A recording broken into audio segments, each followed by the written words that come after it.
Hello everyone, my name is Anna Jeremy and today I will be talking about flowers. So with flowers, I was able to introduce this to my students because I do work with children. I am a preschool teacher, and when I did introduce this, they were very excited about learning about flowers. So today I'm going to start off with science. If you can't see it, there it goes. So with science right here, I was able to go to the grocery store and get some flowers and put on tables, and for them just to look at flowers and just the texture of the flowers and feel and smell the flowers. They really enjoyed that part. My I wonder question was, I wonder how flowers can get water to live. And a lot of them said they need water to just by pouring it in a pot, or just pouring it in a bowl, or just putting in something and just pour it. A lot of them were really intrigued with that.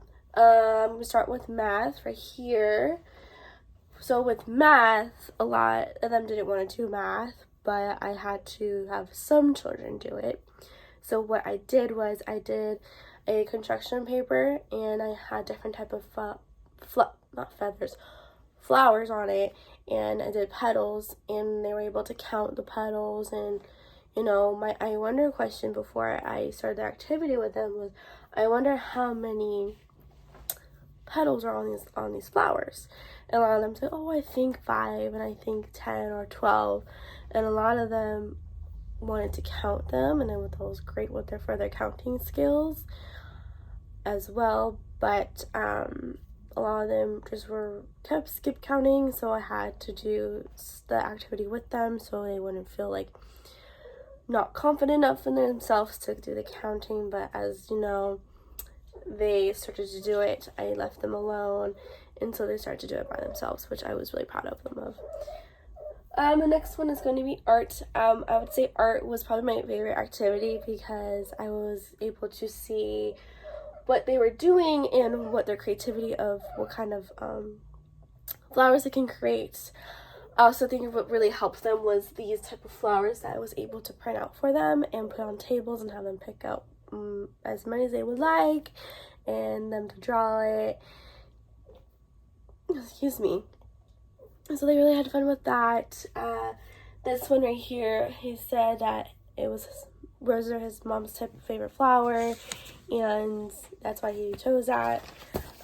So I have a few of them still. So I have this one, this one. This one has like little tiny sunflowers on them. And this one was also one of my favorites because he asked me what flower he chose, and I said, oh, that's a lily. He said, oh my gosh, that's my sister's name. I said, is it? He's like, yeah. He's like, you know what, I'm gonna do that because it'll remind me of my sister. I was like, that is so sweet.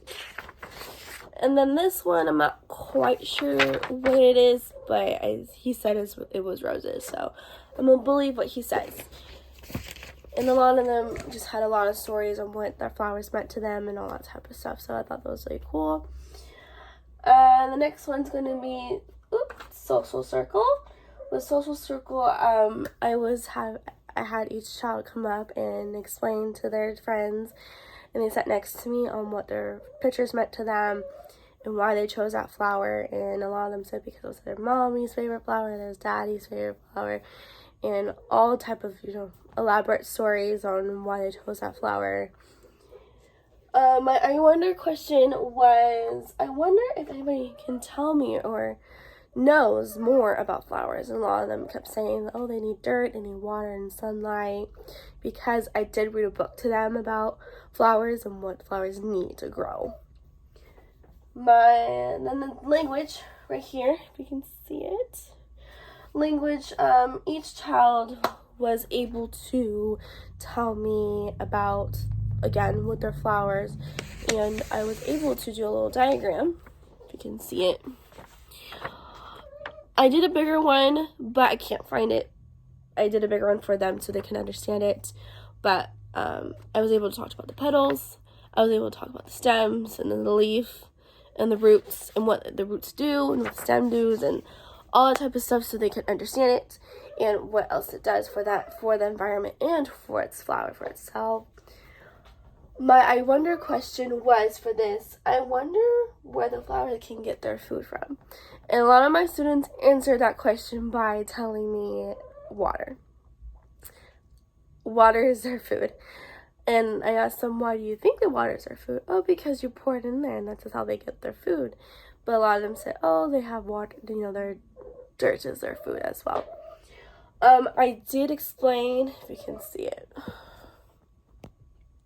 Right here, I did the base wheel, and I also did the curriculum wheel, and I explained it into their terms so they would understand it. And so when I did this, I did the race, age, class, ability, and gender, and culture and lifestyle for that. And I also did the curriculum wheel, but also put it in their terms so they understand what I was telling them and what they should know and what not to know about flowers. I have to say this project was a huge success for me because my class keeps asking me what they can know more about flowers and flowers and flowers. So I'm not constantly repeating myself. I'm telling them more information and what else they would like to know and, and other things they can know about flowers so they can tell their parents or family members what they have learned in school. Thank you.